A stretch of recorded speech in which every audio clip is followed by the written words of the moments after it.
Welcome to my channel. चलिए आगे अपने जो नवी प्रश्नावली है उसको कंटिन्यू करते हैं। उसके कुछ सवाल रह गए थे, उसे अब पूरा करते हैं।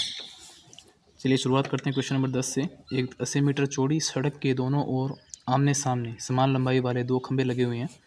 इन दोनों खंभों के बीच सड़क के एक बिंदु से खंभों के शिखर के उन्नयन कोण क्रमशः 60 डिग्री और 30 डिग्री है। खंभों की ऊंचाई और खंभों से बिंदु की दूरी ज्ञात करनी है।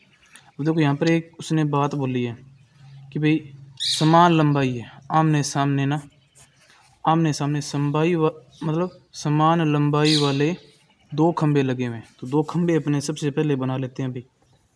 सबसे पहले दो खंभे हमने बनाए जिनकी लंबाई क्या होगी, एक दूसरे के समान है। ठीक है, अभी कहता है कि सड़क के दोनों ओर हैं ये। ठीक है, तो बीच में रोड है, रोड के ऊपर कोई बिंदु है। सड़क के एक बिंदु से, ये बीच में रोड हो गई, उसके किसी एक बिंदु से, मान ले हम यहाँ पर मान लेते हैं कोई बिंदु। ठीक है अब इस बिंदु से जो खंभों के शिखर के उन्नयन कोण क्रमशः एक का 60 डिग्री है, एक का 30 डिग्री है। तो ये बिंदु थोड़ा सा अपने साइड में मान लेते हैं, क्योंकि एक साइड में अपने को 60 डिग्री बनाना है, एक साइड में 30 डिग्री बनाना है। तो यहाँ से हम, चलो ये यहाँ पर बन रहा है। ठीक है, एक बिंदु यहाँ बना लेते हैं और इस बिंदु से एक कोण यहाँ बना देते हैं। यहाँ वाला कोण कितना डिग्री बना देते हैं, ये तो बन जाएगा अपना 30 डिग्री, और एक साइड में बना देते हैं कितना डिग्री का, 60 डिग्री। ठीक है, खंभों के शिखर के उन्नयन कोण क्रम से 60 और 30 डिग्री है, जो कि हमने 60 और 30 हमने यहाँ पर बना लिए हैं। ठीक है, अब इस आधार रेखा को अपने मिला देते हैं। तो यहाँ पर देखेंगे हमारे पास में दो ट्रायंगल हमें प्राप्त हो चुके हैं। इनके अपने नाम रख देते हैं भाई। यहाँ पर ए बी और यहाँ से ये ध्यान दो, ए बी, इसे मान लेते हैं सी और इसको मान लेते हैं ई, क्योंकि ये जो बीच का बिंदु है इसे अपने ई नाम दे देते हैं। और ये क्या बन जाएगा, हमारा बिंदु डी बन जाएगा। ए बी सी डी, और बीच वाला बिंदु ई हमने बना दिया। अब हमारे पास में दो ट्राइंगल है। अब हमें बताना क्या है, एक तो इन खंभों की ऊंचाई बतानी है, इनकी हाइट बतानी है। ठीक है ना, ये वाली यहाँ से लेकर यहाँ तक की ये हाइट हमें ज्ञात करके बतानी है, जो कि दोनों की बराबर है। ठीक है, दूसरा हमें क्या बताना है कि सड़क खंभों से बिंदु की दूरी ज्ञात कीजिए। मतलब यहाँ से यहाँ तक की दूरी बतानी है और यहाँ से यहाँ तक की दूरी भी हमें ज्ञात करके बतानी है। तो सबसे पहले हम क्या मान लेते हैं भाई, अब देखो रोड का जो चौड़ाई बताई है ना रोड की, वो 80 मीटर बताई है। मतलब यहाँ से यहाँ तक की जो चौड़ाई है वो कितनी है, 80 है। तो एक बार इसको हम क्या मान लेते हैं, इधर वाली को x मान लेंगे। तो ये कितनी बच जाएगी हमारी, ये बच जाएगी 80 माइनस में x। तो बी ई कितना बच जाएगी, 80 माइनस में x। यदि ई सी की दूरी हम x माने तो ये दूरी 80 माइनस में x हो जाएगी, क्योंकि पूरी दूरी 80 मीटर है। उम्मीद है आपको यहाँ तक सारा समझ में आ चुका होगा। अब ध्यान दो, लंब और आधार का संबंध कौन से थीटा के साथ में है, तो वो है tan थीटा के साथ में। किसके साथ में है, tan थीटा के साथ में। तो चलिए आगे अब सवाल हल करते हैं। सबसे पहले हम ट्रायंगल कौन सा लेंगे, ध्यान दीजिए, हम ट्रायंगल लेने वाले हैं। देखो अब जो ए बी को हमने तो पोल बना लिया है, सी डी भी हमारा पोल चलिए उसको लिख लेते हैं। माफी चाहूँगा। माना ए बी व सी डी दो पोल हैं, ए बी व सी डी दो पोल हैं। ठीक है, जिनकी ऊंचाई क्या है, जिनकी ऊंचाई हमने क्या मानी है भाई, h मानी है। जिनकी ऊंचाई हमने क्या मानी है, h मानी है। अब त्रिभुज डी ई सी में सबसे पहले हम ये वाला लेते हैं, क्योंकि यहाँ पर x की वैल्यू हम यहाँ पे फाइंड करेंगे। ठीक है, ध्यान दो, x की वैल्यू निकाल लें चाहे h की वैल्यू निकाल लें, एक की वैल्यू यहाँ पे निकल जाएगी। तो सबसे पहले हम ले रहे हैं ट्रायंगल कौन सा, डी ई सी का। ट्रायंगल कौन सा, डी सी ई बोल दो या डी ई सी में। ठीक है, ध्यान दे। हमें पता है एक लंब एक आधार है, तो लंब और आधार बराबर थीटा कौन सा होता है, थीटा कौन सा होता है, 60 होता है। तो इसमें लिख देंगे थीटा बराबर कितना डिग्री है, हमारे पास में 60 डिग्री है। ठीक है, तो मान रख देते हैं अभी लंब बटा में आधार, तो हम लिख देते हैं डी सी बटा में क्या, सी ई। डी सी बटा में सी ई बराबर में थीटा कौन सा आ जाएगा, tan थीटा, जो कि कितना है, 60 डिग्री है। अच्छा, डी सी की वैल्यू कितनी है हमारे पास में, h है, और सी ई की वैल्यू कितनी है हमारे पास में, x है, और tan 60 की वैल्यू कितनी होती है, √3 होती है। कितनी होती है, √3। तो √3 का हो जाएगा गुणा किससे, x से। तो h बराबर हमारे पास में क्या बच जाएगा, x √3। ये h की वैल्यू हमें प्राप्त हो चुकी है। ठीक है, अब आगे हल करते हैं। अब ट्राइंगल कौन सा वाला लेंगे, ए बी ई में, ट्राइंगल ए बी ई में, ट्राइंगल ए बी ई में। अब थीटा बराबर मान कितना है हमारे पास में, 30 डिग्री है। ठीक है, अब लंब वही है ए बी और ये वाला मान हमारे पास में आधार हो गया और थीटा हमारे पास में 30 है। तो हम लिख देंगे लंब कितना है हमारे पास में, ए बी है, क्योंकि थीटा के सामने वाली भुजा लंब होती है, ए बी बटा में आधार क्या है हमारे पास में, बी ई है, बराबर में tan 30 है। थीटा का मान कितना है हमारे पास में, 30 डिग्री था, हमने लिख दिया tan 30। तो अब ए बी की ऊंचाई है, जो ए बी तो ऊंचाई है वो क्या है, h है। बी ई का मान कितना है, 80 माइनस में x है, कितना है 80 माइनस में x है, बराबर tan 30 का मान कितना है, 1/√3, कितना है 1/√3। ध्यान दो, √3 का देखो 80 माइनस x, देखो h का तो हमें मान निकालना है। ठीक है ना, अब ध्यान दो, अब यहाँ से हम क्या करने वाले हैं, जो 80 माइनस x है इसका हो जाएगा गुणा किसके साथ में, ऊपर वाली संख्या के साथ में, तो ये तो आ जाएगा यहाँ पर। अब एक और चीज़ ध्यान दें कि यहाँ पर x लिखा है और हमारे पास में हमने h की वैल्यू में पहले भी x को निकाल रखा है, तो क्या हम यहाँ पर h की जगह इस x √3 वाले को मान को रख देंगे, जिससे कि हमारा मान हमें x की वैल्यू में प्राप्त हो जाएगी। तो ध्यान दें हम क्या लिखने वाले हैं, h की जगह h का मान रख देंगे। ठीक है ना, समीकरण 1 से, समीकरण 1 से h का मान रखने पर, समीकरण 1 से h का मान रखने पर, तो h की जगह h का मान रख देंगे तो वो क्या है हमारा x √3 बटा में नीचे क्या आ जाएगा, 80 माइनस में x बराबर में यहाँ आ जाएगा 1/√3 आ जाएगा। अब √3 का गुणा किससे होगा, इस √3 से होगा, तो यहाँ पर क्या बन जाएगा, सीधा 3 बन जाएगा। इससे आगे मैं अब यहाँ पर हल कर रहा हूँ। ठीक है, यहाँ से देखो क्या लिखा है, x गुणा में √3 गुणा में √3 और इसका गुणा तो इससे हो गया, तो बराबर आ गए। अब यहाँ पर जो संख्या है वो यहाँ पर आ चुकी है, 80 माइनस में x का हुआ गुणा 1 से, तो बस बराबर में 80 माइनस x आ गया। x √3 इंटू √3 यहाँ पर कितना बन जाएगा, 3 बन जाएगा। 3 गुणा में x बराबर में यहाँ पर क्या लिखा है, 80 माइनस में x लिखा है। अब ध्यान दें इधर x माइनस में, इस x को भेज देंगे इधर, इधर आते हो जाएगा प्लस में, तो 3x माइनस में की जगह यहाँ पर हो जाएगा ये प्लस में, x बराबर में कितना बचेगा हमारे पास में 80।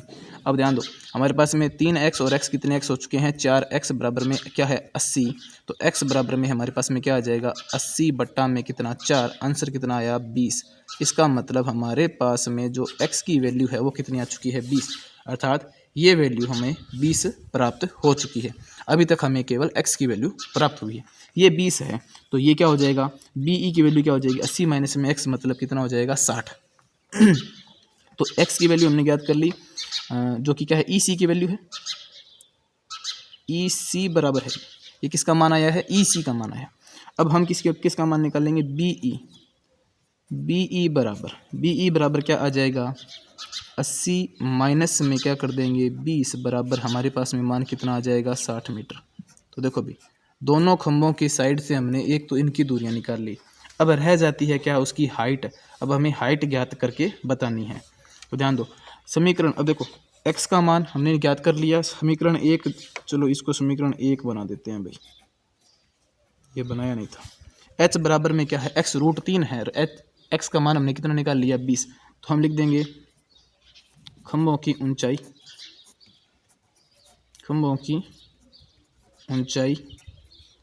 h बराबर, खंभों की ऊंचाई h बराबर क्या हो जाएगा, x √3 था ना, x √3 था, तो अब क्या करेंगे x का मान रखने पर, x का मान कितना है हमारे पास में 20 है, तो हम यहाँ पे रख देते हैं 20 √3 लीजिए मीटर, ये भी किस में आएगा मीटर। तो उसकी जो खंभों की जो हाइट है ना वो हमने ज्ञात कर ली है, वो कितनी है 20 √3 मीटर। तो h का मान भी हमें प्राप्त हो गया। तो अतः खंभों की ऊंचाई तो क्या आती है, जो पोल है या फिर जो खंभे हैं उनकी ऊंचाई तो कितनी है हमारे पास में 20 √3 है। और जो पोल है ना, मतलब पोल कह दें या फिर खंभा कह दें, खंभा को कौन से वाला भाई, डी सी, या चलो ए बी लिख लेते हैं, ए बी से बिंदु की दूरी ए बी से बिंदु की दूरी बराबर कितनी है 60, ये रही, हमने यहाँ पे ज्ञात कर ली 60 मीटर, ठीक है ना। फिर है खंबा कौन सा, डी सी, डी सी से बिंदु की दूरी बराबर कितनी थी 20 मीटर, और ऊंचाई कितनी है खंभों की, वो हमने निकाल ली 20√3 मीटर। ये फाइनल आंसर हमारा हो चुका है। उम्मीद है आपको इस समझ में आया होगा। इसका स्क्रीनशॉट ले लीजिए। चलिए आगे करते हैं नेक्स्ट क्वेश्चन। चलिए भी सवाल नंबर 2 को हल करते हैं। ये आगे वाला इसका दूसरा मतलब 11वां सवाल नंबर। अब ध्यान दो, इसमें लिखा है एक नहर के तट पर एक टीवी टावर ऊर्ध्वाधर खड़ा है, मतलब सीधा खड़ा है। ये कोई टीवी टावर हो गया, नहर के तट के ऊपर है, ठीक है। टावर के ठीक सामने दूसरे तट के एक अन्य बिंदु से टावर के शिखर का उन्नयन कोण 60 डिग्री है। मतलब यहाँ से जो ये नहर है, नहर की एक साइड के अंदर तो टावर है, दूसरी साइड के अंदर कोई किसी बिंदु से टावर के शिखर का उन्नयन कोण 60 डिग्री हमको दे दिया गया। ये डायग्राम बना हुआ है, ठीक है। इसी तट पर इस बिंदु से 20 मीटर दूर, मतलब जो ये तट है यहाँ से 20 मीटर दूर इधर किसी अन्य बिंदु से टावर के शिखर का उन्नयन कोण कितना डिग्री बता रहा है, वो 30 डिग्री बता रहा है। तो टावर की हमें ऊंचाई ज्ञात करके बतानी, और नहर की हमें क्या बतानी है, चौड़ाई। मतलब यहाँ से यहाँ की चौड़ाई है ना, वो हमें बतानी है। मतलब ये जो वैल्यू दे रहा है यहाँ वाली, इस वैल्यू को हमें ज्ञात करके बताना है। और एक हमें ज्ञात करके बतानी है इस टावर की ऊंचाई हमें ज्ञात करके बतानी है। चलिए आगे इस सवाल को हल करते हैं। अब अपने इस टावर की ऊंचाई को हम क्या मान लेते हैं, h मान लेते हैं। बी माना टावर की ऊंचाई बराबर h मीटर, ठीक है। क्योंकि ये मीटर में है तो ये भी मीटर में ले लेते हैं अपने, ठीक है। उसके बाद में अब दे देते हैं भी नहर की चौड़ाई वो कितने मान लेते हैं अपने, x मीटर मान लेते हैं, ठीक है। ये लिख लें या फिर ये न लिखना चाहे तो कोई बड़ी बात नहीं है, ठीक है ना। आंसर हमने यहाँ पर अपना स्टार्ट कर लिया है। आगे हल करते हैं। देखो ध्यान दो, सबसे पहले यहाँ पर इसके अंदर ये h है और ये x है। जैसे कि पिछला सवाल किया था सेम वैसा ही सवाल ये है, 10वें सवाल के जैसा ही। ये पे h है और यहाँ पर x है। सबसे पहले हम ट्रायंगल कौन सा लेंगे, ABC ले लेंगे। तो हम लेते हैं अभी ट्रायंगल ABC में, अब बोलो थीटा बराबर कितना है, तो 60 डिग्री है। कितना है, 60 डिग्री। तो इसे हल करते हैं। हमें पता है कि लंब बटा में आधार होता है। लंब हमारा क्या है, AB बटा में आधार हमारे पास में क्या है, BC बराबर में tan का मान रख देते हैं कितना, 60 डिग्री। अब AB का मान हमारे पास में कितना है, h है। AB तो h है और BC हमारे पास में x है, बराबर में tan 60 का मान कितना है, √3 है। तो h बराबर में मान कितना आ जाएगा, x√3 मीटर। लीजिए ये वाला तो पहले ही समीकरण हमारी बन चुकी है, ये बन गई हमारी समीकरण नंबर 1, क्योंकि यहाँ पर दोनों की वैल्यू अब तक आई नहीं है। इससे आगे हल करते हैं। अब हम लेंगे कौन सा ट्रायंगल कौन सा, ABD में, ट्रायंगल ABD में। अब बोलो थीटा बराबर कितना दिया है हमारे पास में, 30 डिग्री। कितना है, 30 डिग्री। तो ध्यान दें, अब हमें वही काम करना, लंब बटा में आधार अब हमारे पास में क्या है, ध्यान दो। जब 30 डिग्री की बात आ रही है ना, तो पूरा का पूरा ट्रायंगल बन गया इधर, ठीक है। मतलब B से लेकर D तक की दूरी में देखो, यहाँ पर 20 है और यहाँ पर क्या है, x। यहाँ पर 20 है, यहाँ पर x है, तो टोटल क्या हो गया, 20 + x हो जाएगा। तो देखो लंब तो वही रहेगा सेम, कौन सा है, AB बटा में B से D तक की दूरी BD बराबर tan का मान कितना है, 30 डिग्री। अब बोलो BD बराबर क्या है, BD बराबर है DC + CB, मतलब 20 + x, ठीक है। AB का मान तो है h और BD का मान क्या हो जाएगा, 20 + x बराबर tan। 30 का मान हमें पता है कितना होता है, 1√3 होता है। अब ध्यान दें, h की जगह हम क्या लिख देंगे, अब x का मान रख देंगे, जैसा कि हमने पीछे वाले सवाल में किया था। ध्यान दो, h की जगह मान आ जाएगा x का, x√3 बटा में यहाँ पर क्या आ जाएगा, 20 + x बराबर में यहाँ आ जाएगा 1 बटा में √3 आ जाएगा। इससे आगे ध्यान दो, √3 का देखो x का तो होगा गुणा किससे, इस √3 से। तो यहाँ पर क्या बन जाएगा, x√3 इंटू में √3 बराबर 20 का होगा इससे गुणा, तो ये बनेगा 20 + x। इससे आगे मैं यहाँ हल कर रहा हूँ। एक्स का गुणा √3 से करेंगे तो एक्स का हो जाएगा, एक्स गुणा में आ गया 3, या फिर अपने सीधा लिख देते हैं 20 को 3x लिख देते हैं, बराबर इधर क्या लिखा हुआ है 20 प्लस में x लिखा है, ये वाली x को भेज देंगे इधर, तो यहाँ आते ही 3x, देखो यहाँ पर ये किस में चल रहा है प्लस में, इधर आते किस में हो जाएगा माइनस में, तो यहाँ पर आ जाएगा माइनस में x, और इधर क्या बचा हुआ है 20, 3x में से 1x घटा देंगे तो बचेगा क्या 2x, बराबर में इधर बना है अपने पास में 20, तो x बराबर क्या आ जाएगा 20 बटा में आ जाएगा 2, आंसर कितना आया x बराबर आंसर आ गया हमारे पास में 10 मीटर। अब x की वैल्यू कौन सी है, ये आई है केवल क्या नहर की चौड़ाई, तो ये क्या है नहर की चौड़ाई, नहर की चौड़ाई बराबर हमारे पास आ चुकी है 10 मीटर। एक आंसर हमें प्राप्त हो चुका है। दूसरा आंसर हमारा क्या है इस टावर की ऊंचाई हमें ज्ञात करनी है, एच का मान ज्ञात करेंगे, तो आपको पता है एच की वैल्यू के अंदर एच का मान अपने रख देंगे तो आंसर आ जाएगा 10√3। अब हम क्या लिखेंगे यहाँ पर आगे,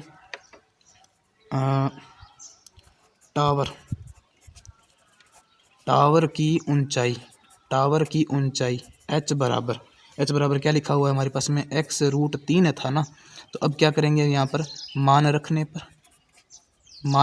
पर ये तो क्या है अपनी समीकरण 1 है, समीकरण 1 है।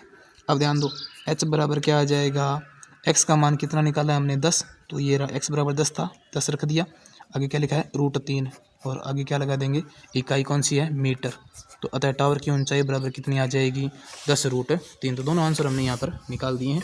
उम्मीद है आपको ये समझ में आया होगा, बड़ा ही सिंपल सा सवाल था इसका स्क्रीनशॉट ले लीजिए। चलिए आगे हल करते हैं।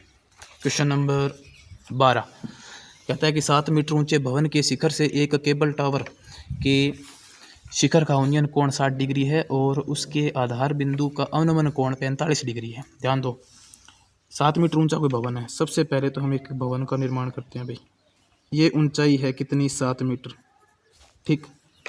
फिर कहता है कि भवन के शिखर से के केबल टावर के शिखर का उन्नयन कोण, मतलब भवन का शिखर तो यहाँ हो गया और सामने कोई केबल टावर है, ठीक है, उसके शिखर का उन्नयन कोण मतलब यहाँ से कितना डिग्री बन रहा है वो 60 डिग्री बता रहा है हमें, और इसके आधार बिंदु और इसके आधार बिंदु का मतलब इसी का जो टावर है ना, इसके आधार बिंदु का अवनमन कोण मतलब यहीं से भवन के शिखर से ही इसका अवनमन कोण कितना बता रहा है हमें 45 डिग्री बता रहा है। कितना बता रहा है 45 डिग्री, ये वाला कोण भी हमें बताया जा रहा है। ध्यान दो अब यहाँ से एक हम सीधी रेखा ड्रॉ कर लेते हैं।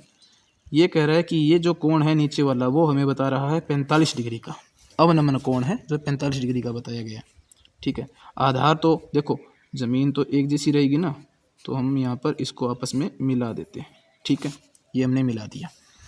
तो ये तो है टावर, ये तो है टावर और ये इधर वाला है भवन जो कि 7 मीटर ऊंचा है। तो जो ये 7 मीटर ऊंचा है तो यहाँ तक ये भी तो 7 ही मीटर ऊंचा होगा ना भाई, यहाँ तक तो ये भी कितना होगा 7 मीटर ही ऊंचा होगा, ठीक है ना, ये भी 7 मीटर ऊंचा है। अब यहाँ पर इसने पूछा क्या है, तो आधार बिंदु का अवनमन कोण 45 दे दिया, ठीक है, टावर की ऊंचाई ज्ञात करो। अब ये हमें ऊंचाई बतानी, देखो 7 मीटर तो हमें पता है कि भवन के बराबर तो इसकी ऊंचाई होगी। अब ऊपर वाली वैल्यू कितनी है, यहाँ से लेकर यहाँ तक की वैल्यू कितनी है वो हमें ज्ञात करके बतानी है। समझ में आई बात। अब चलो इसको आगे हल करेंगे। अब यहाँ से यहाँ तक की दूरी हम ज्ञात करेंगे और सबसे पहले तो इसके कुछ नाम है वो अपने नाम रख देते हैं भाई। यहाँ से ध्यान देंगे ए, ये हो गया बी, ये सी, और ये बिंदु हम बना लेते हैं कौन सा अपना डी, और ये बना लेते थे, चलो ये बीच का है ना, बीच वाले को अपने अलग नाम देते हैं भाई, ई नाम दे देते हैं, और यहाँ पर नाम देते हैं डी का, ए बी सी डी, और ये बीच वाला बिंदु हमने दे दिया ई का। तो चलिए इसको आगे हल करते हैं। इसको चाहे तो अपने एक्स मान लें, चाहे अपने डी ई अपने इसका नाम दे देंगे तो भी हमारा आंसर आ जाएगा, ठीक है। चलिए आगे हल करते हैं। देखो ये एक चीज़ यहाँ पर बोली अवनमन कोण, भाई आपने देखा होगा एकांतर कोण आपने पढ़ी होगी प्रश्नावली जो आपने 6 की है, उसके अंदर एकांतर कोण होते हैं, एकांतर युग्म कोण जो कि जड़ जैसी संरचना बनाते हैं। तो एकांतर कोण क्या होते हैं, एक दूसरे के बराबर होते हैं। देखो ध्यान दो यहाँ पर यह रेखा इस रेखा के समानांतर है, ठीक है। तो अब इनके बीच में किसी तीसरी दो समानांतर रेखाओं के बीच में यदि कोई तीसरी रेखा उन्हें काटती है तो उनसे बनने वाले कोण एक दूसरे के बराबर होते हैं, उन्हें कहते हैं एकांतर कोण। तो एकांतर कोण ये रहा एक, तो इसके बराबर ही यहाँ पर जो बनने वाला कोण है वो भी इसके बराबर होगा, तो ये भी कितना हो जाएगा 45 डिग्री का हो जाएगा। तो दोनों कोण एकांतर है इसलिए दोनों एक दूसरे के बराबर होंगे। तो देखो यहाँ पे एक ट्राइंगल बन गया, इधर ध्यान दो, थीटा का मान कितना 45 और लंब का मान कितना है, थीटा के सामने वाली भुजा लंब का मान कितना है 7 मीटर। अब ये वैल्यू हमें ज्ञात करके बतानी है, क्योंकि जब तक ये वैल्यू ज्ञात नहीं होगी तब तक ये भी तो नहीं आ रही ना। देखो इसके बराबर है, ये बी सी बराबर है किसके, ए ई के बराबर है, क्योंकि दोनों के बीच की दूरी है, तो ठीक है ना। तो अब ये वाली वैल्यू हम सबसे पहले ज्ञात करेंगे, क्योंकि हमारे पास में एक वैल्यू पूरी दी हुई है। चलिए आगे हल करते हैं। सबसे पहले हम करेंगे ट्राइंगल कौन से, ए बी सी में, ट्राइंगल ए बी सी में, ट्राइंगल ए बी सी में हमें पता है थीटा बराबर हमारे पास में कितना है 45 डिग्री। कितना है, थीटा बराबर है 45। आपको पता है थीटा 45 होता है तो tan का मान 1 होता है, तो मतलब जितना ये है उतनी ही लंबाई इसकी आने वाली है, ठीक है। आगे हल करते हैं। ध्यान दें, थीटा बराबर 45, लंब कितना है, लंब है हमारे पास में ए बी बटा में आधार कितना है बी सी है, आधार कितना है बी सी बराबर में tan कितना है 45 है, tan 45 है। ए बी का मान कितना है 7 है, बी सी का मान हमें नहीं पता तो हम बी सी रख देते हैं, और यहाँ पर ये वैल्यू जो कितनी है 45 है, तो इसमें tan 45 का मान कितना होता है 1 होता है, ठीक है। तो बी सी का गुणा 1 से कर देंगे तो इधर बच गया 7, मतलब कि बी सी, या फिर इसको ऐसे लिख देंगे क्योंकि वैल्यू हमें ज्ञात क्या करनी थी बी सी, तो बी सी बराबर क्या आ जाएगा 7 मीटर। बी सी बराबर मान कितना आ गया 7 मीटर, अर्थात ये वैल्यू 7 है। जब ये 7 है तो ये वाली भी तो 7 होगी ना, दोनों बराबर हैं, ठीक है। तो हम लिख देंगे ये 7 है, ये 7 है, तो आगे मैं यहाँ से कर रहा हूँ। अतः ए ई बराबर भी 7 मीटर होगी। कारण लिख देना, क्योंकि बी सी बराबर है किसके, ए ई के, इसलिए ये बराबर होंगे। अब हम करने वाले हैं कौन से, देखो हमारे बी सी बराबर ए ई है, तो ए ई का मान 7 मीटर आ गया। अब करेंगे कौन सा ट्रायंगल, कौन सा करेंगे हल, ए ई डी में या फिर ए डी ई में, कैसा भी आप नाम बोल सकते हो। ऐसा क्यों करेंगे, क्योंकि देखो यहाँ से यहाँ की ऊंचाई तो हमें पता है 7 है, केवल इतनी ज्ञात करनी है। और ये जो आधार है, आधार हमने यहाँ से ज्ञात करके हमने चेक कर लिया भी, ये आधार तो हमारे पास में कितना है, ये तो हमारा 7 है। तो आधार है और केवल लंब है, और थीटा का मान हमारे पास में 60 है। तो अब हम करेंगे ट्रायंगल कौन से, ए डी ई में, ट्रायंगल कौन से में, ए डी ई में। बोलो थीटा बराबर कितना है, तो 60 डिग्री है। लंब का मान कितना है, लंब है थीटा के सामने वाली भुजा, एक्स मान लो, चाहे इसको अब आप क्या मान सकते हो, डी ई भी बोल सकते हो, चाहे तो इसको एक्स बोल दो, चाहे इसको डी ई बोल दो। डी ई बटा में आधार क्या है हमारे पास में, आधार है कितना ए ई, आधार क्या है ए ई बराबर tan 60, कितना लिखा है tan 60। डी ई की वैल्यू हमें नहीं पता, ज्ञात करनी है। ए ई की वैल्यू हमें पता है, जो कि कितनी है 7 मीटर है, कितनी है 7 मीटर है, बराबर tan 60 का मान कितना है, √3 है। तो देखो ध्यान दो, 7 का गुणा होगा √3 से, तो डी ई बराबर क्या आ जाएगा, 7√3 आ जाएगा। डी ई बराबर आ गया 7√3 मीटर।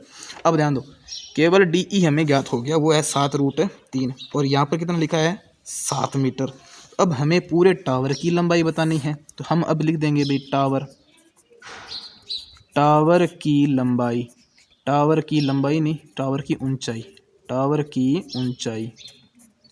ऊंचाई बराबर, ध्यान दो, दो चीज़ों को जोड़ना पड़ेगा। पहले तो डी ई है और एक है सी ई, ठीक है ना, दोनों को हमें जोड़ना है। अब देखो सी ई तो बराबर किसके है, ए बी के बराबर आया, ए बी के बराबर क्या है, सी ई या ई सी, ठीक है। देखो एक ये बात अपने लिख देते हैं कि भाई अगर अलग अलग देखो, डी ई बराबर हमारे पास में है कितना, हमने निकाल लिया है 7√3 आया है, ठीक है। पहली वैल्यू हमने ये लिख दी, फिर एक वैल्यू और बच गई, सी ई बच गई। सी ई बराबर हम लिखें कितना, 7 मीटर। अब यहाँ पर इसका लिख देंगे कारण क्या लिख देंगे कि भाई ए बी बराबर है क्या, सी ई ए बी के बराबर है, इसलिए ये कितना आ गया, ये भी ए बी के बराबर होगा। थोड़ा बाहर वीडियो शूट हो रहा है तो कुछ साइड से साउंड आ रहे हैं भाई, ठीक है, तो उन्हें इग्नोर करते रहें। चलिए ध्यान दें, टावर की ऊंचाई हमें ज्ञात करनी है। टावर की ऊंचाई मतलब क्या है, सी डी है ना, ये टावर क्या है हमारा सी डी है, सी डी की ऊंचाई क्या बन जाएगी, डी ई और सी ई का जोड़ हो जाएगी, ठीक है ना। तो सी डी बराबर क्या हो जाएगा हमारे पास में, डी ई प्लस में क्या हो जाएगा सी ई, ठीक है। तो बोलो अभी डी ई का मान कितना है 7√3 है, प्लस में सी ई का मान कितना है 7, यहाँ पर भी 7 यहाँ पर भी 7, तो 7 को हम ले लेंगे कॉमन, ठीक है। अब रूट में यहाँ पर देखो 7 का 7 में भाग लग जाएगा, यहाँ से क्या बच जाएगा √3, 7 का 7 में भाग लगे कितने पर, 1 पर, तो प्लस में आ जाएगा 1। तो लीजिए ये है टावर की ऊंचाई सी डी। टावर की ऊंचाई हमें कितनी प्राप्त हो चुकी है, 7 ब्रैकेट के अंदर √3 प्लस में 1 मीटर। तो लिख देंगे अतः टावर की ऊंचाई बराबर 7 ब्रैकेट में √3 प्लस में 1 मीटर। ये हमारा फाइनल आंसर आ चुका है। उम्मीद है आपको ये समझ में आया होगा, बड़ा छोटा सा सवाल है, ठीक है। आगे हल करें क्वेश्चन नंबर 13 को।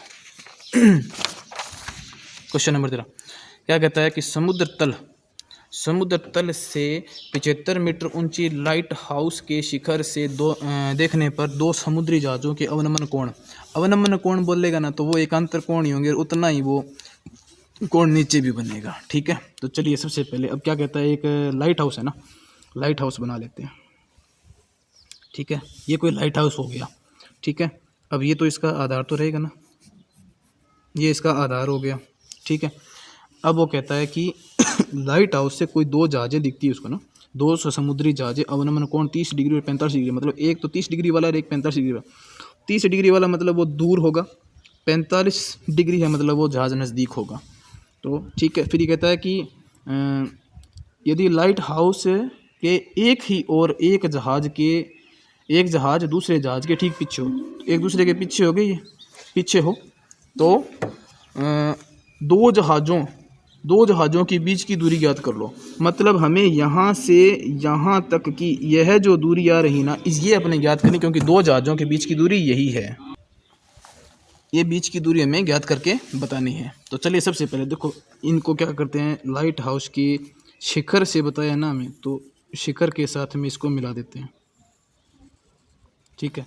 ये जो कोण है वो नज़दीक है तो ये तो बड़ा कोण होगा, ये तो 45 है, ये दूर है तो ये छोटा कोण बनेगा, ये कितने का 30 डिग्री का बनेगा। अब रख देते हैं इनके अपने नाम रख देते हैं ए बी सी, और ये क्या आ जाएगा हमारा डी बिंदु आ जाएगा, ए बी सी डी।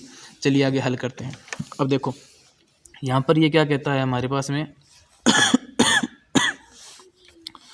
इसने कहा था इनके ना अवनमन कोण है, तो वो भी मैं आपको समझा देता हूँ वो कैसे बनाने। आपको ना डायग्राम में दोनों चीज़ें बना के आनी है, अवनमन कोण भी बनाना है, उन्नयन भी बनाना है। अब ध्यान दो, इसने कहा कि जो दूर वाला है ना उसका कितने डिग्री का बन रहा है कोण, 30 डिग्री का बन रहा है। चलो मैंने यहाँ पर बना दिया 30 डिग्री का। तो देखो ये रेखा यदि मैं इसके समांतर खींचूँ तो इसके समांतर ये रेखा आ चुकी है, दोनों रेखाएं एक दूसरे के समांतर है, तीसरी रेखा ये बीच में जा रही है, तो इस पर बनने वाले कोण क्या होंगे, एकांतर कोण है, तो ये 30 है तो ये भी कितना होगा 30 होगा। फिर इसके समांतर खींच लेते हैं। अब यहाँ पर ये कितना डिग्री का बताया उसने 45 डिग्री का, तो ये भी क्या हो गया एकांतर कोण हो गया।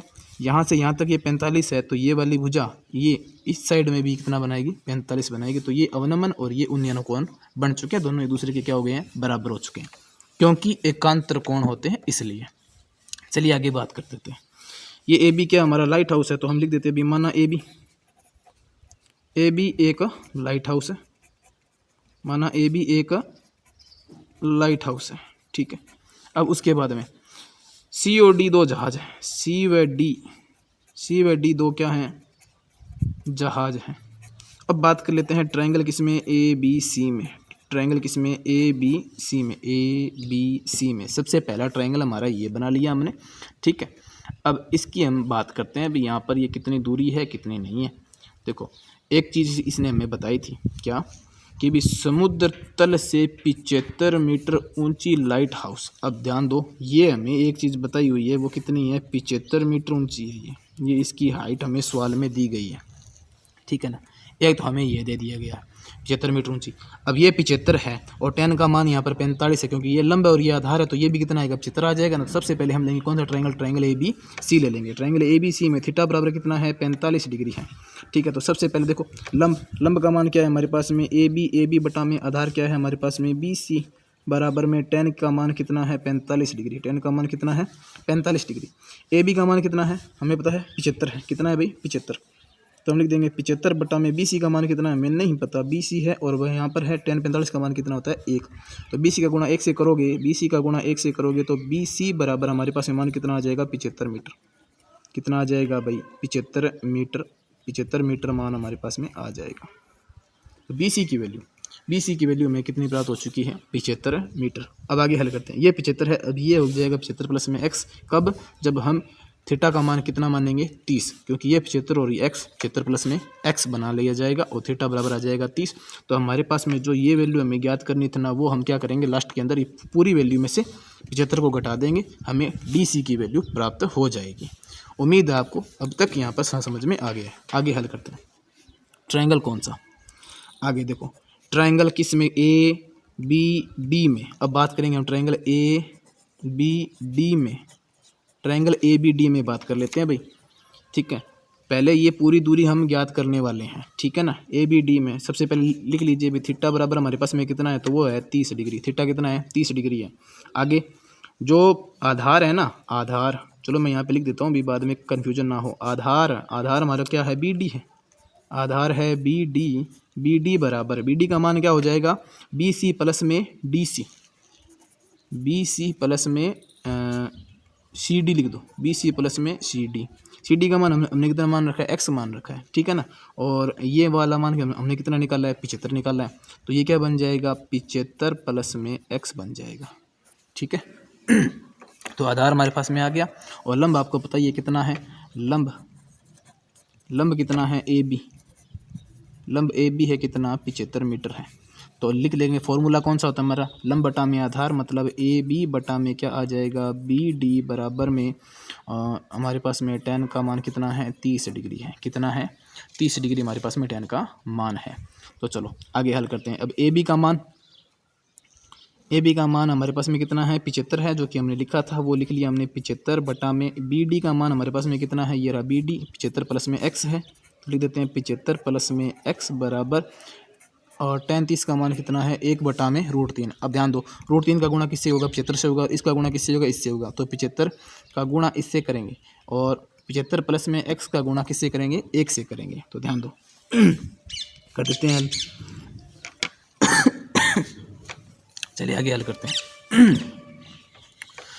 गुणा कर लेते हैं भाई, इसका गुणा इससे इसका गुणा से, तो ये हो गया 75 गुणा में √3 बराबर में 75 का गुणा इससे करेंगे तो ये आ जाएगा 75 प्लस में x, क्योंकि 1 है 1 से गुणा करेंगे तो संख्या सेम ही रहेगी, कोई चेंज नहीं आएगा। अब ध्यान दो, अब हम ज्ञात कर क्या करने वाले x की वैल्यू ज्ञात करेंगे, तो इसको भेज देंगे उधर। तो ये आ जाएगा 75 √3 माइनस में लग जाएगा 75 बराबर में क्या बच जाएगा हमारे पास में x। हम इसका क्या करेंगे अल्टा मतलब अदला बदली कर देते हैं, x की वैल्यू हमें ज्ञात करनी है। चलो एक बार यहीं पर हल करते हैं। देखो 75 यहाँ पर, 75 को ले लिया हमने कॉमन, तो 75 का 75 में भाग लग गया, क्या बच गया यहाँ पे √3, और यहाँ पर 75 का 75 में भाग लगेगा तो आएगा 1, और वो भैया किसमें माइनस, क्योंकि बीच में क्या लगा हुआ है माइनस लगा हुआ है। बराबर में क्या बच गया हमारे पास में x। तो x की वैल्यू हमें एक प्रकार से प्राप्त हो चुकी है। जो x की वैल्यू क्या थी ये वाली थी, ध्यान दो x की वैल्यू हमें प्राप्त हो चुकी है। दोनों जहाज़ों के बीच की दूरी हमें ज्ञात करनी थी, जो कि हमें ज्ञात कर ली है। कितनी है 75 √3 माइनस में 1, ये हमें दूरी हमें ज्ञात हो चुकी है। तो हम लिख देंगे यहाँ पर, अतः दोनों जहाज़ों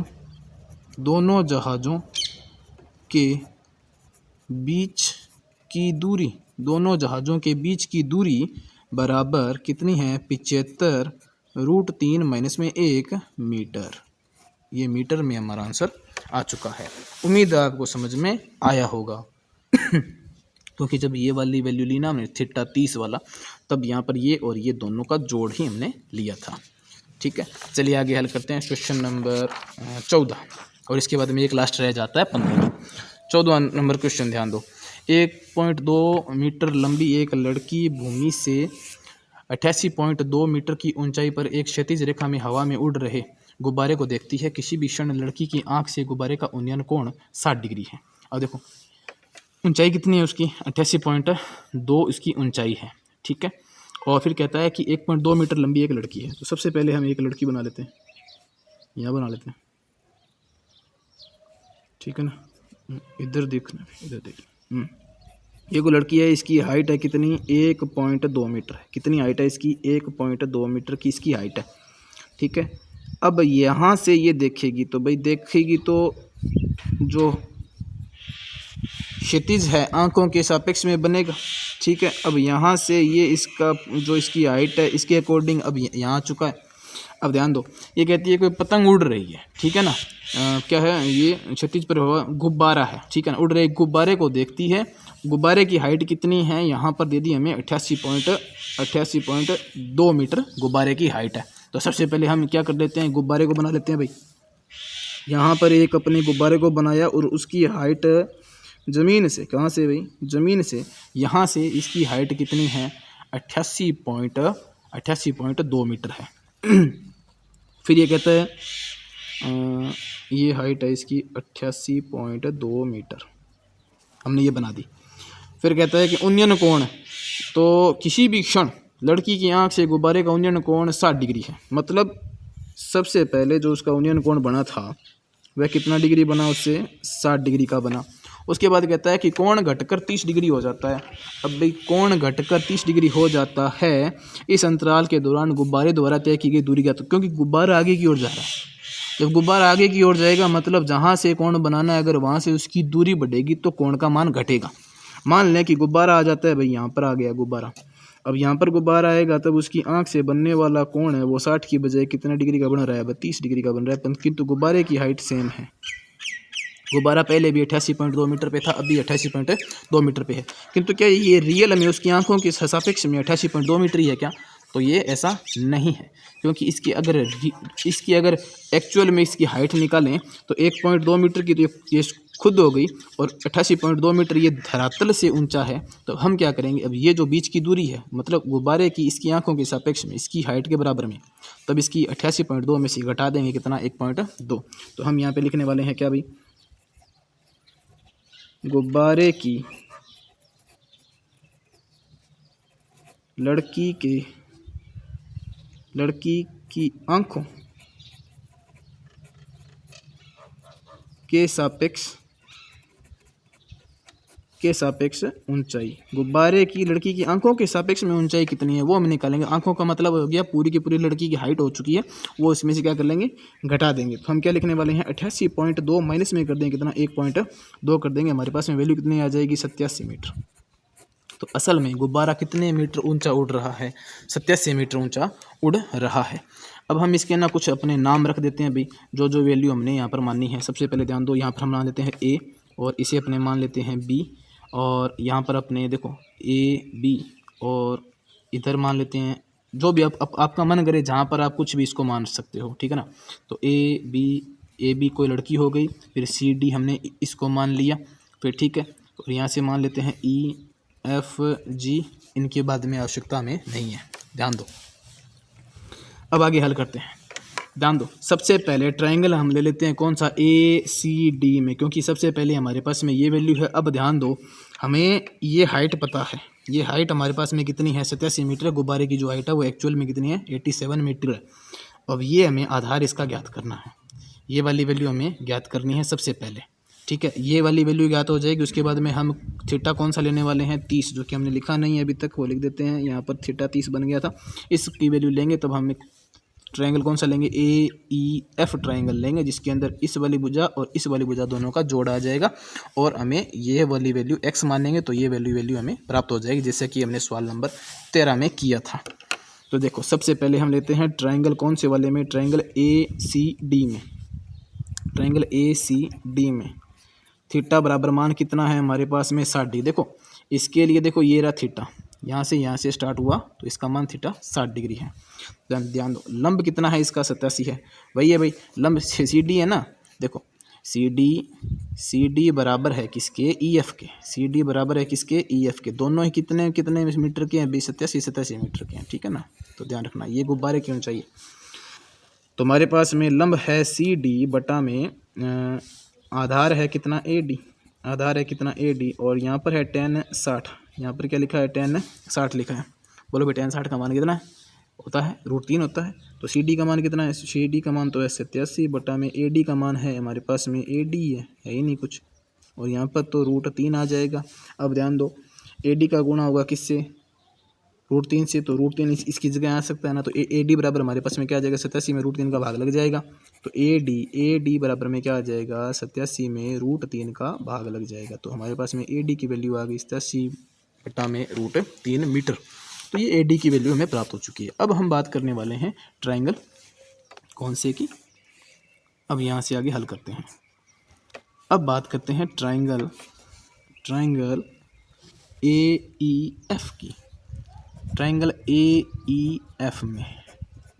AEF में जो कि दिया है हमें ये वैल्यू हमने ज्ञात कर ली, कितनी निकाल ली हमने, 87/√3 हमने निकाल ली है।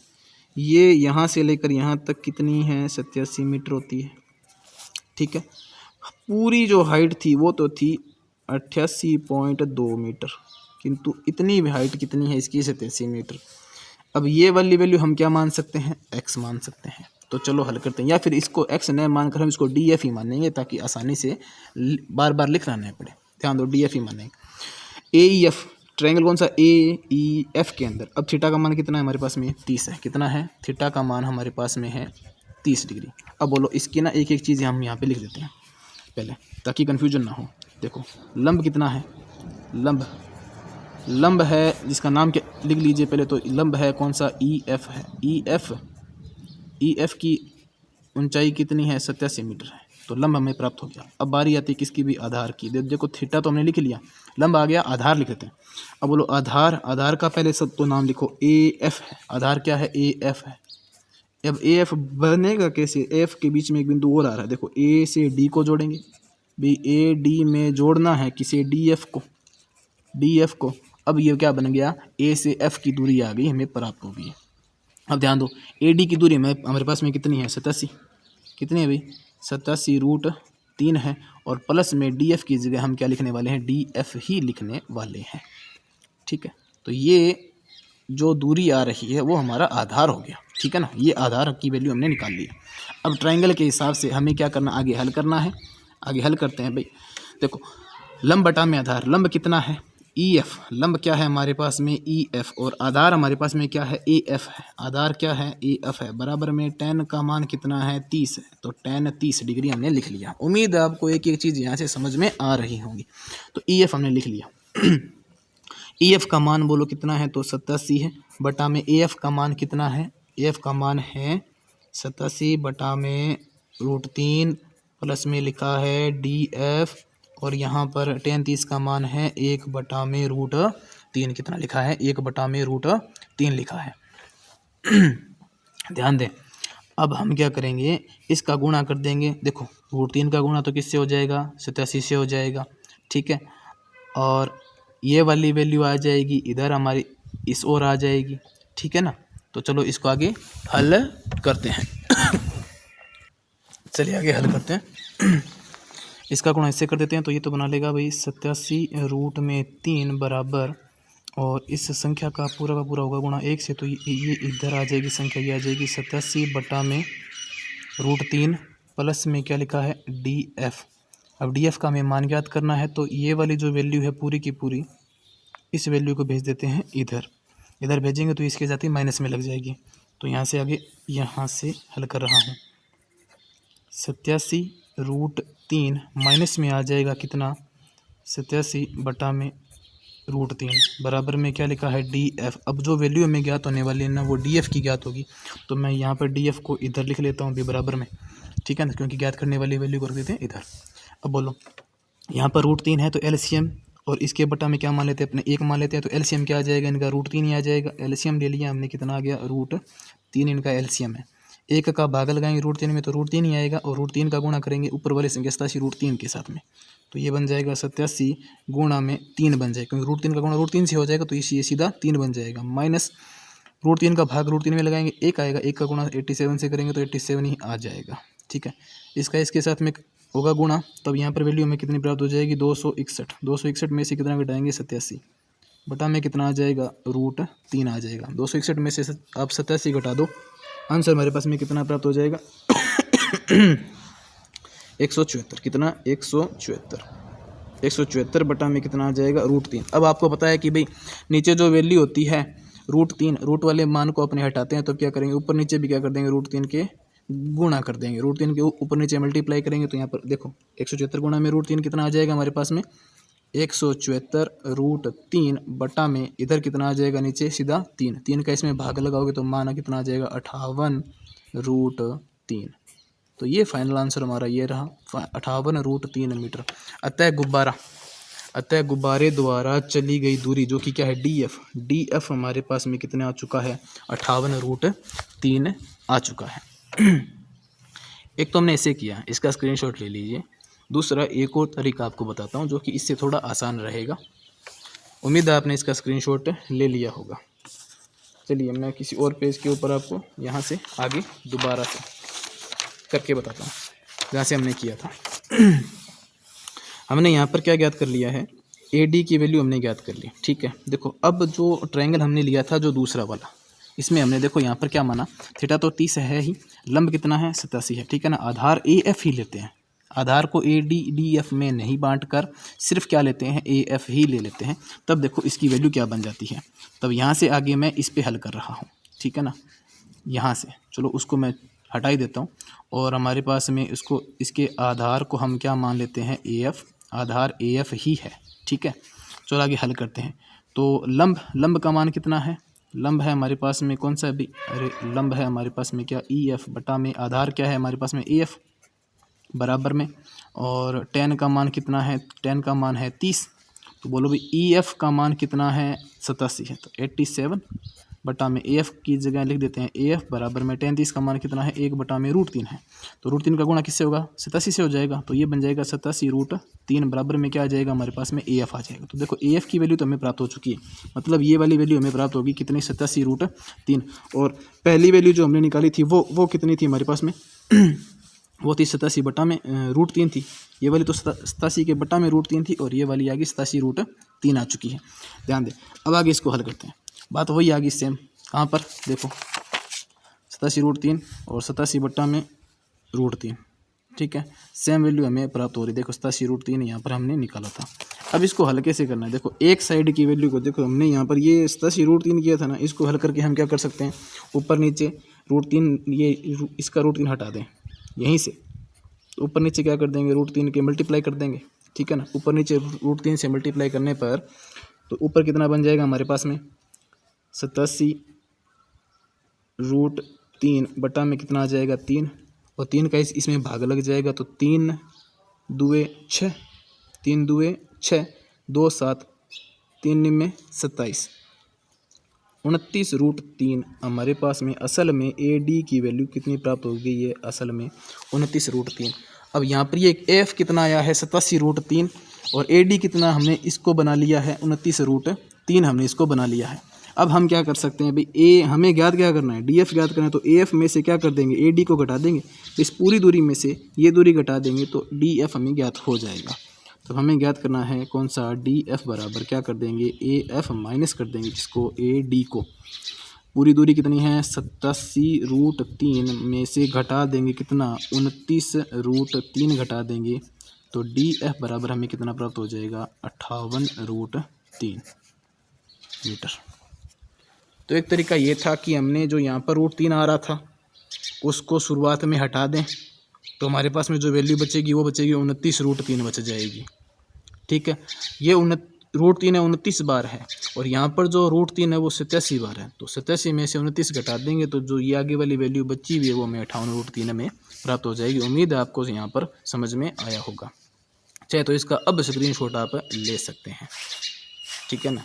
अब इसको मैं यहाँ पर थोड़ा हाथ रख देता हूँ भाई ताकि ध्यान में ना रहे, ये इसका आंसर बन चुका है, ठीक है। चलिए आगे हल करते हैं। आपका लास्ट क्वेश्चन है क्वेश्चन नंबर 15। एक सीधा राजमार्ग एक मीनार के पास तक जाता है। मीनार के शिखर पर खड़ा एक आदमी जब एक कार को 30 डिग्री के अवनमन कोण पर देखता है जो कि मीनार के पात की ओर एक समान चाल से जाता है। 6 सेकंड बाद कार का अवनमन कोण 60 डिग्री हो गया। इस बिंदु से मीनार के पात तक पहुंचने में कार द्वारा लिया गया समय ज्ञात कीजिए। चलो इसको हल करते हैं। चलिए सबसे पहले हम क्या करते हैं, इसमें एक सीधा राजमार्ग बना लेते हैं भाई। एक सीधी रोड हो गई, ठीक है ना। ये किसी मीनार तक जाती है, ये कहा गया है हमें। फिर वो कहता है कि खड़ा एक आदमी, देखो मीनार के शिखर पर खड़ा एक आदमी एक कार को 30 डिग्री के अवनमन कोण पर देखता है। मान लो यहाँ पर कोई एक व्यक्ति खड़ा है, वो उसको देखता है। अवनमन कोण मतलब 30 डिग्री का कोण है, मतलब वो कार दूर थी पहले। यहाँ पर वो कार थी तो उसका कोण कितना डिग्री बना था, 30 डिग्री का बना था। देखता है जो कि मीनार के पाद की ओर एक समान चाल से जाता है, ठीक है, मतलब जाती है, ये कार है भाई, ठीक है ना। 6 सेकंड बाद कार का अवनमन कोण, मतलब यहाँ से लेकर यहाँ तक जब मान ले कि कार आई और इसको कितना टाइम लगा, 6 सेकंड लगी। मान ले कार यहाँ पर आ चुकी है, ठीक है ना, 6 सेकंड का टाइम लगा, तो अवनमन कोण कितना हो जाता है उसका, 60 डिग्री हो जाता है। तो यहाँ से यहाँ पर आने पर उसका कोण हो चुका है 60 डिग्री। अब ये कहता है कि इस बिंदु से मीनार तक पहुँचने तक, मतलब यहाँ से लेकर यहाँ तक पहुँचने तक उसे कितना टाइम लगेगा, वो हमें याद करके बताना है, कितनी सेकंड उसको लगेगी। अब ये कहता है कि मीनार की हाइट हमें नहीं दी गई है, तो हाइट हम क्या मान लेते हैं भाई, h मान लेते हैं। अब रहेगी इनके नामकरण की, तो इसके चलो नाम अपने मान लेते हैं। यहाँ पर मान लेते हैं a, ये क्या बन जाएगा अपना b, और इसे क्या मान लेते हैं बिंदु c, और यहाँ पर बिंदु क्या बन जाएगा अपना d। तो चलिए शुरुआत करते हैं क्वेश्चन की। सबसे पहले ट्रायंगल कौन सा लेंगे, आप ध्यान दें, ट्रायंगल हम कौन सा लेने वाले हैं, ध्यान दो। सबसे पहले हम ट्रायंगल लेंगे 60 वाला, क्योंकि यहाँ पे h और यहाँ पे x है, किसी और का कोई सिस्टम नहीं। अगर √30 को लेते हैं ना, थीटा वाले 30 के मान को, तो हमें पूरी भुजा को लेना पड़ता है, ठीक है। सबसे पहले हम ट्रायंगल लेंगे त्रिभुज ABC में, त्रिभुज ABC में थीटा बराबर कितना है, 60 डिग्री है, ठीक है। और थीटा बराबर हमारे पास 60 डिग्री है, तो हम लिख देते हैं सीधा ही लंब बटा में क्या लिख देते हैं, आधार हमारे पास में कितना है, BC बराबर में tan कितना आ जाएगा हमारे पास में 60।